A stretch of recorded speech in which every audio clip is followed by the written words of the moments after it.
नमस्कार दोस्तों, आप सभी का विश्व भारती चैनल में बहुत बहुत स्वागत है। दोस्तों, जहां केंद्र में मोदी जी हर रोज नए कदम उठाते हैं जनहित के लिए, संविधान में जनहित और देश का हित, राष्ट्रहित, ये सर्वोपरि माना गया है और उसी दिशा में भारत के प्रधानमंत्री सम्माननीय मोदी जी काम कर रहे हैं। वहीं दूसरी ओर कुछ अजीबोगरीब घटनाएं महाराष्ट्र में चल रही हैं। पालघर में साधुओं का जो खून किया गया, तब से लेकर फिर ये सुशांत का मसला हुआ, उसके पहले दिशा सलियान का मसला हुआ, उसके बाद से परत दर परत नए नए वाकये सामने आ रहे हैं। वसूली कांड का मामला सामने आया, अब उसके बाद ये आर्यन खान और फिर जो जोनल कमिश्नर हैं नारकोटिक्स कंट्रोल ब्यूरो के समीर वानखेड़े के खिलाफ वहां के जो महाराष्ट्र के नए जेम्स बॉन्ड हैं नॉट 7 श्रीमान नवाब मलिक, वो रोज कुछ ना कुछ नई चीज ढूंढ के निकालते हैं। लेकिन आज सुबह से जो वाकये हुए हैं वो बहुत ही अजीबोगरीब हुए। वो करने गए कुछ और ये दोनों तीनों वाक्यों में मुंह के बल गिर गए। क्या हुआ, किस तरह से हुआ, यही जानकारी हम आपको देने जा रहे हैं। सबसे पहले आपको बता दें कि विश्व प्रवक्ता और एक कार्यकारी संपादक और सांसद श्रीमान संजय राउत, इन्होंने कह दिया कि जिस तरह से सेंट्रल एजेंसीज को इस्तेमाल करके हमें तकलीफ दी जा रही है, हम इसका बदला जरूर लेंगे। पवार साहब ने जो अपने बयान में कहा है वो बिल्कुल सही कहा है। जितना समय हमें तंग किया गया, हम उसका बदला जरूर लेंगे, हम उतना समय भारतीय जनता पार्टी के लोगों को तंग करेंगे। और ये खुद ही कहते हैं कि बदले की राजनीति। अब बदले की राजनीति कौन कह रहा है भाई? कौन बात कर रहा है बदले की राजनीति की? कौन? आप ही बदला लेने जा रहे हो, यहां एक बार गिर गए। दूसरा, जो अमरावती के विधायक हैं अनिल बोंदे, उन्हें एक दिन डिटेन किया गया था, दूसरे दिन अरेस्ट किया गया। अब पता चल रहा है कि कुछ और लोगों को अरेस्ट किया। वापस से उसी अनिल बोंदे को, उसी विधायक को वापस से गिरफ्तारी की तैयारी चल रही है। और इस बात की पुष्टि उन्होंने खुद की, क्योंकि उनके ऊपर जो इल्जाम लगाए गए कि भारतीय जनता पार्टी वहां पर दंगे करवा रही है, अमरावती हो, नांदेड़ हो, मालेगांव हो, उसका उन्होंने जवाब दिया। उन्होंने कहा कि गुजरात में जो कुछ हुआ, मोदी जी जब मुख्यमंत्री थे, वो एक बार ही दंगे हुए, उसके बाद वहां दंगे होने नहीं दिए गए। ये महाराष्ट्र में इस तरह से होना चाहिए था। तो महाराष्ट्र के जो महाविकास आघाड़ी है, उनका ये स्पष्ट रूप से, यही महाविकास आघाड़ी वो स्पष्ट रूप से आरोप लगा रही है कि जहां पर भी भारतीय जनता पार्टी सत्ता में नहीं होती, वहां धर्म के आधार पर दंगे करवा देती है। अब ये जिन मुसलमानों ने ये किया, रजा अकादमी, उसी के बारे में स्टेटमेंट लेकर के उनकी बाजू, उनकी तरफ से एमआईएम के ओवैसी अभी कुछ समय पहले ही बयान दे रहे थे कि कितने मुसलमानों को बैंक अकाउंट दिया गया है, उन्हें किस तरह की स्कूल की यानी पाठशाला की व्यवस्था दी गई है। अरे मोदी सरकार ने सब कुछ दिया है। आपकी खुद की सरकार बैठी है वहां मुसलमानों को संभालने वाली। अगर वो आपके धर्म के लोगों को कुछ नहीं देती है तो आप वहां के जो मुख्यमंत्री सम्माननीय उद्धव ठाकरे जी, उनसे सवाल कीजिए। आप भारतीय जनता पार्टी से कैसे सवाल कर सकते हैं? ये पता नहीं किस किस्म की खजूर खाते हैं ये लोग, और खुद भी खजूर जैसी बातें चालू कर देते हैं बोलने के लिए। बातें उसी तरह की करते हैं खजूर वाली। खैर, ट्विस्ट देखिए, बहुत बढ़िया ट्विस्ट आया है। इसमें भी मुंह के बल गिरे हैं। राष्ट्रवादी कांग्रेस पार्टी यानी नेशनलिस्ट कांग्रेस पार्टी के विश्व प्रवक्ता नवाब वानखेड़े, वो तो दुनिया के सबसे बड़े डिटेक्टिव हैं। जेम्स बॉन्ड नॉट 7 से भी वो आगे हैं, एक नहीं 1000 कदम आगे उनके। उन्होंने कुछ एक दो कागज ले आए किसी स्कूल से और वो दिखाने लगे कि इसमें ऐसा नाम लिखा है, वैसा नाम लिखा है। ये जो गलती से दर्ज हुई जानकारी थी उसके अंदर, जो कि समीर वानखेड़े जी की पूर्व माता जी यानी जो एक्सपायर हो चुकी है, वो गलत जानकारी को दुरुस्ती किया गया 1989 में।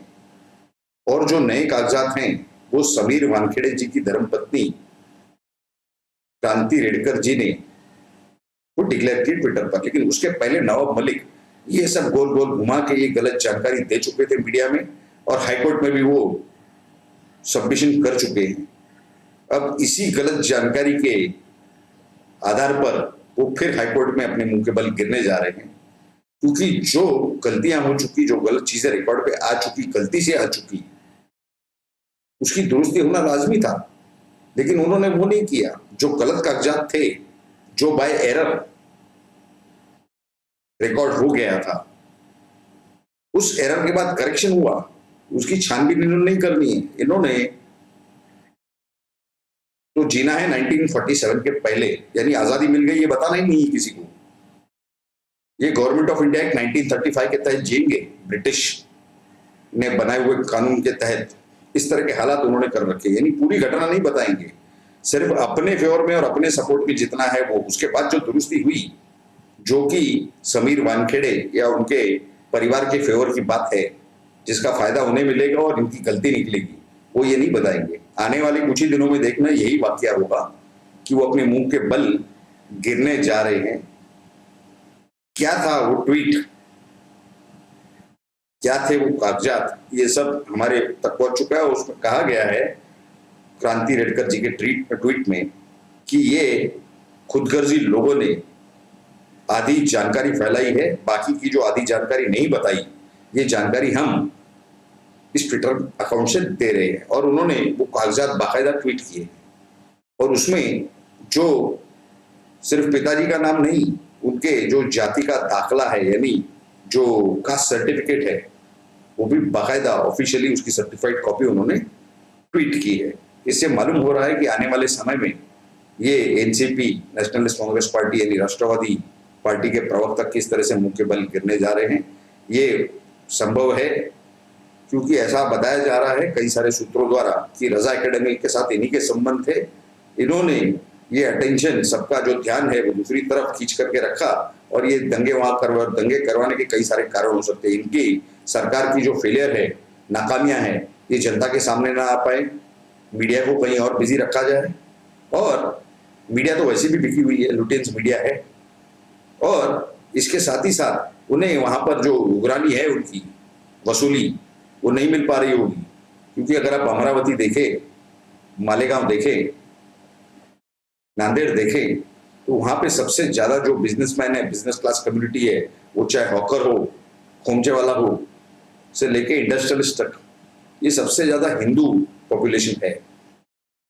और ये जो सरकार महाराष्ट्र में बैठी है, कथाकथित सरकार महाविकास आघाड़ी, ये किसानों का नाम लेके आई थी, किसानों को तो बर्बाद कर ही दिया, उन्हें तो कोई मदद मिली नहीं आज तक 2 सालों में। लेकिन ये जितनी बाढ़ें आई और जो कुछ हुआ, उसमें भी उन्हें कोई मदद प्राप्त नहीं हुई। मोदी सरकार ने डायरेक्ट उनके अकाउंट में जो भेजना था, जो मदद देनी थी, वो दे दी, और उनकी जो हर 3 महीने या 6 महीने में जो भी किस्त आती थी वहां से सब्सिडी की, वो भी उन्हें प्राप्त हुई है। खैर, ये जहां तक वसूली का सवाल है, तो ये पूरी जो हिंदू कम्युनिटी है, ये चाहती है कि इन्होंने मतदान लिया था, मत लिए थे, वोट लिए थे भारतीय जनता पार्टी के साथ मिलकर के, और जिन्हें मैंडेट मिला था ऑपोजिशन में बैठने का, विरोधी पक्ष में बैठने का, उनके साथ जाकर के सरकार बनाई है। तो विरोधी पार्टी के साथ सरकार बनाने वालों के ऊपर वैसे भी जनता का विश्वास नहीं होता, और हिंदू समुदाय का तो बिल्कुल ही नहीं है। और आने वाले समय में शरद पवार हो, एनसीपी हो, राष्ट्रवादी कांग्रेस पार्टी हो, नवाब मलिक हो, इन्हें तो कोई फर्क नहीं पड़ता।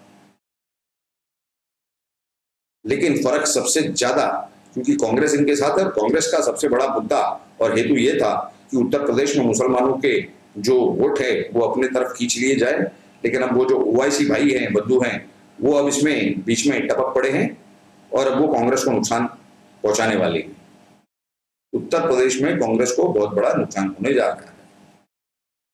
खैर, आने वाले समय में ये जो पोल खुलेगी, राष्ट्रवादी कांग्रेस पार्टी के विश्व प्रवक्ता नवाब मलिक जी की, जो वहां पर मंत्री भी है कोइंसिडेंटली, और जिनके वक्फ बोर्ड की नीचे जो ट्रस्ट हैं, उनमें भी जो जमीन के घोटाले हैं, उसकी भी छानबीन ईडी कर रही है। आने वाले कुछ ही दिनों में बहुत बड़े खुलासे होने जा रहे हैं। जैसे ही हमें अंदर की जानकारी प्राप्त हो रही है, होती है, वो हम आपके सामने हमारे वीडियो के माध्यम से जरूर सामने रखेंगे आपके। आपको आज के इस वीडियो की जानकारी कैसी लगी उस विषय में जरूर आप नीचे कमेंट करके हमें बताइएगा। दूसरी बात, अगर आपको हमारा ये वीडियो अच्छा लगा हो तो इसे सभी के साथ शेयर कीजिए, और अगर आपने हमारे चैनल को अब तक सब्सक्राइब नहीं किया है तो जल्द से जल्द इस चैनल को सब्सक्राइब करें, और सब्सक्राइब बटन के बाजू में जो बेल आइकन का स्विच है उस पर क्लिक करके ऑल नोटिफिकेशन यानी सभी नोटिफिकेशन को ऑन कर दे, ताकि हमारे हर एपिसोड और हर वीडियो की नोटिफिकेशन जानकारी सबसे पहले आपको प्राप्त हो और आप सबसे पहले हमारे उस वीडियो को देखें। आप सभी लोगों ने इस वीडियो को पूरा अंत तक देखा, इसके लिए आप सभी का बहुत बहुत धन्यवाद। भारत माता की जय। जय हिंद।